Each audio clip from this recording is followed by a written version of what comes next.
Mon père était le plus grand ingénieur nucléaire de sa catégorie. Il était très fier de ce qu'il faisait, mais ne disait pas qu'est-ce qu'il faisait. Du point de vue de son enfance, c'était bizarre. Il avait l'air de quelqu'un vaniteux de son poste de professeur universitaire. Dans cette vidéo, je vous explique les problèmes psychologiques d'une famille dans laquelle le patriarche sert les intérêts de défense nord-américains.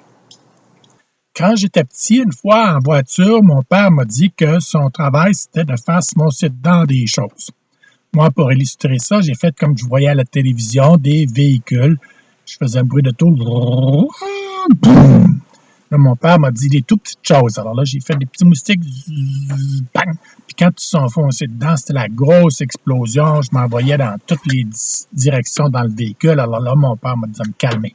Il s'est aussi remarqué que rapidement, je pouvais comprendre un peu plus ce qu'il voulait me dire.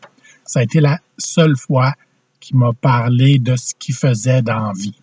C'est dit à ce moment-là qu'il est mieux de rien me dire.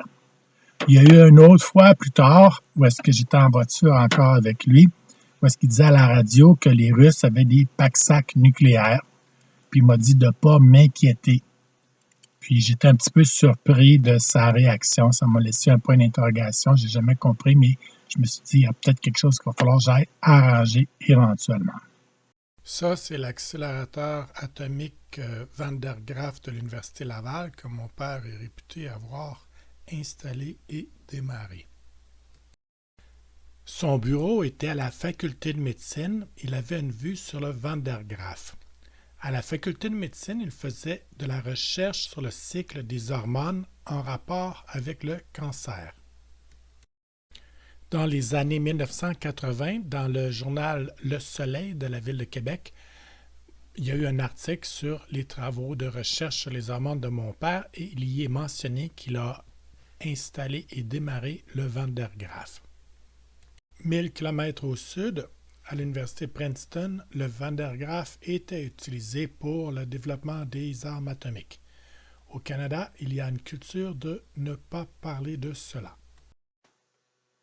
En 1984, dans la ville de Québec, il y a eu un congrès international d'endocrinologie où se rencontraient les spécialistes des hormones et des glandes. Mon père faisait partie du comité organisateur supervisé par le docteur Labrie, un éminent chercheur de la ville de Québec. On a pu rencontrer sa famille. Son épouse et sa fille resplendissaient de fierté pour lui. Ma mère semblait jalouse de la fierté que son épouse avait pour lui. En fait, aujourd'hui, je pense qu'elle était jalouse de la gloire que l'autre avait. Ma mère voulait être glorieuse elle aussi, mais à cause de la discrétion de mon père sur ses activités, elle ne pouvait pas se la péter. Quand on travaille dans des choses de défense sensible où est-ce qu'on doit avoir de la discrétion, ça a un impact sur la famille. On ne peut pas en être fier, puis il y a un prix à payer. Vers avril 2008 à mars 2014, je me posais comme question à savoir si une bombe atomique peut exploser en ligne plutôt qu'exploser en cercle.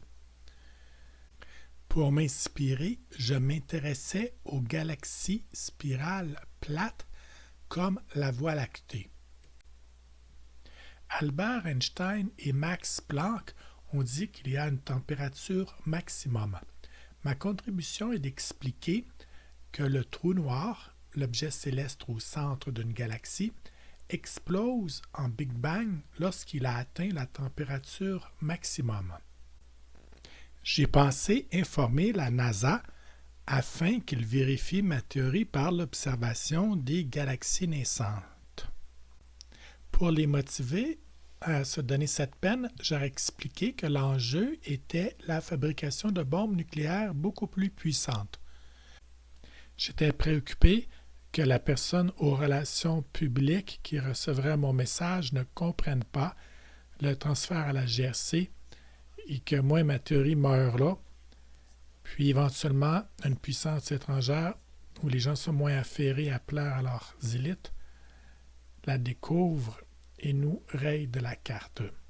Donc, j'ai choisi de publier ma théorie pour l'offrir à l'humanité. Je l'ai publiée en commentaire sur des articles Yahoo, des articles qui avaient rapport à l'astronomie. Vous voyez les heures de publication en bas des messages, c'est vérifiable par NSC auprès de Yahoo.